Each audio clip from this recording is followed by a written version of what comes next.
Daniel Greenfield's late-night Saturday, May 5th, 2012 column titled "Niggas," that's with an A and an S, in Paris. It's hard running an Obama-style campaign when you're a bland former civil servant whose only real achievement is putting in enough hours in the French Socialist Party to get the top spot on the ticket, after the likely candidate was accused of rape after a tryst with a maid in a New York hotel, leading the party to turn to another man with a foreign last name to lead its charge against Sarkozy for the presidency of France.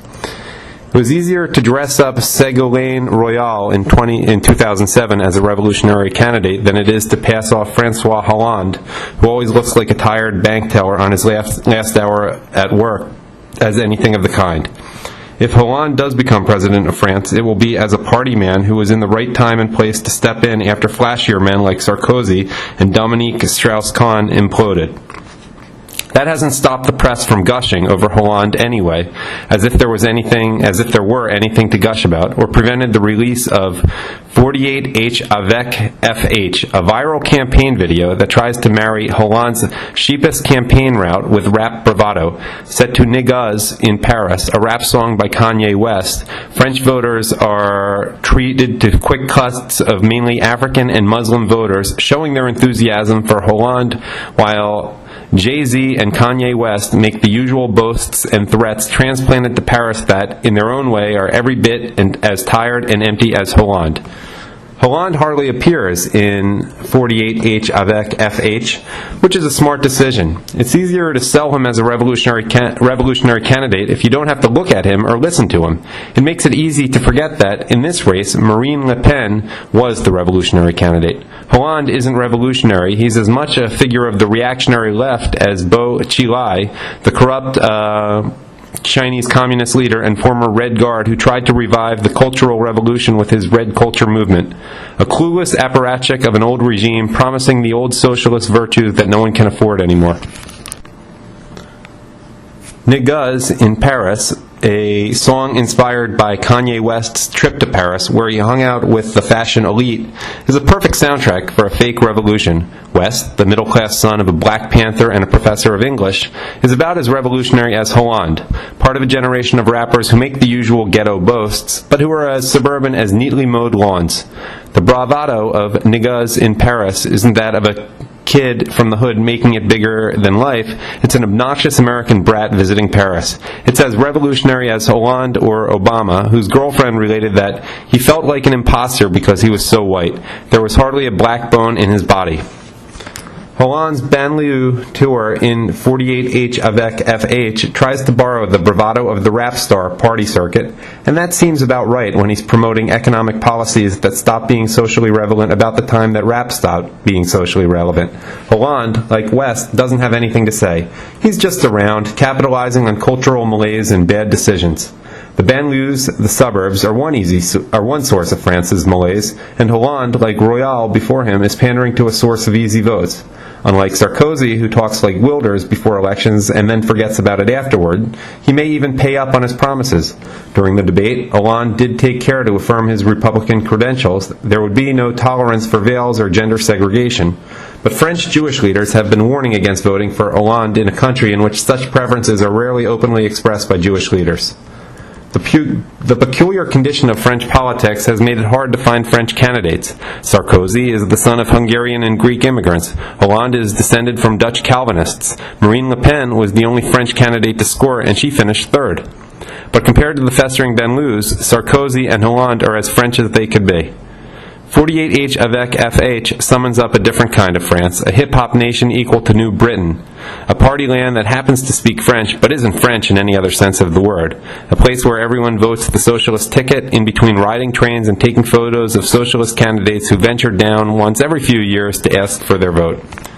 Months before Hollande began making his trip to the banlieues, ANELD, the National Association of Elected Local Diversity, a mainly Muslim group, asked the Muslim tyrant family of Qatar for a bailout for the banlieues.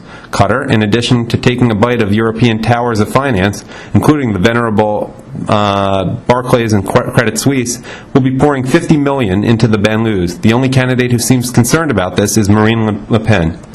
The cash won't start flowing until after the elections are done to avoid making them a partisan issue, but who can really object? The Banlieus are a disaster, and if the Al-Thanis want to blow some dough on them, that's money the Republic doesn't have to spend on them. Close observers might wonder if Qatar might not want to do to France what it has already done to Egypt and Tunisia, not to mention Libya and Syria, but those observers are invariably dismissed as paranoids. Qatar has been close to Sarkozy, who fought one war for them in Libya and helped drag in Cameron and Obama to help out, but like smart investors, they might be considering buying a little property in Hollande.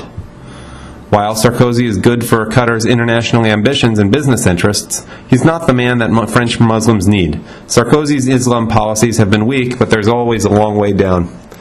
The Qataris have met with a Hollande associate at the Royal Monceau, a French hotel owned by Qatar, and the Al-Thanis have been major investors in Corrèze, where Hollande served as president of the General Council, and Hollande has been suitably grateful. Qatar has been investing in French politicians for a while.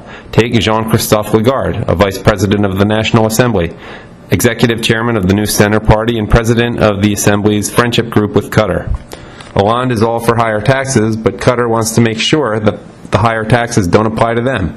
Qatar is exempt from capital gains taxes in France, which gives the Al-Thani royals a solid commercial advantage when buying up French assets. And tethering that economic power to a growing domestic minority by way of the Banlieus makes it all but impossible to budge Qatar.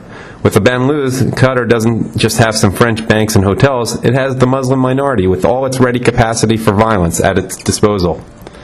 Compared to Turkey's thuggish attempts to take charge of Germany's Muslim minority, the Qataris know how to be subtle. That's something the mayors of 48H avec FH don't know how to be. The video isn't really about the little gray man who smiles awkwardly while holding up his ballot to the camera. It's about the colonized colonizing the colonizers. But it's not the Somalis or the Algerians like Kamel Hamza, ANELD's president, who famously described himself as Algerian and French, who will really do the colonizing. If the Republic of France becomes an emirate, it will not be ruled by the riffraff out of the Banlieus, no more than the mobs of Tahrir looting their way across Cairo will inherit with the Muslim Brotherhood. The mosques of the Banlieus are calling for the faithful brothers and sisters to come out for the little gray man, the bank teller of socialism, who will sign over Qatar's checks to them. But it is the emirs who plan to rule the Emirate of France. Like Kanye West's music, 48H avec FH is empty bravado. The revolution here isn't Hollande's reactionary socialism or even the rise of the post-French France of hip-hop tracks boasting of the rape of the Republic, replaced in the viral video by the relatively sanitized niggas in Paris, with West regaling his trip to France as an aggressive fame odyssey. They are what is replacing France, but a whole is not a vessel. It is the emptiness and chaos of the Banlieus multiplied infinitely across the entire country, and then across all of Europe. Niggas in Paris is culture as a series of status symbols and brands. There is very little that is French in Niggas in Paris besides the fashion brands. It is a perfect template for post-French politics that mean nothing. Marine Le Pen is not wrong when she says that there is no real difference between Sarkozy and Hollande. Both men will do Qatar's bidding, but both will let the Banlieus. Marine Le Pen is not wrong when she says that there's no real difference between Sarkozy and Hollande. Both men will do Qatar's bidding. Both will let the Banlieus grow. Both will preside over the flow of Muslim immigrants into France. Both will preside over the death of France. Islam is a symptom of the problem, but Sarkozy and Hollande are the problem. They are the politics of the past dressed up in cutting-edge design and corruption, dysfunctional economics, and imperial ambitions painted on a cloth behind which you can see the car fires burning in Paris.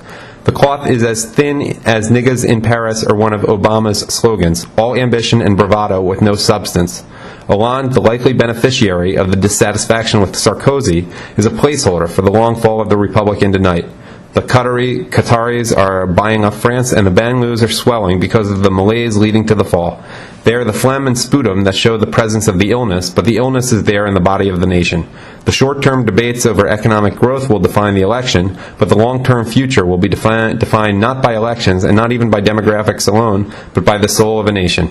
France, like the rest of Europe, like America, is falling into its own dark night, and only a revival of its national values can save it. The end.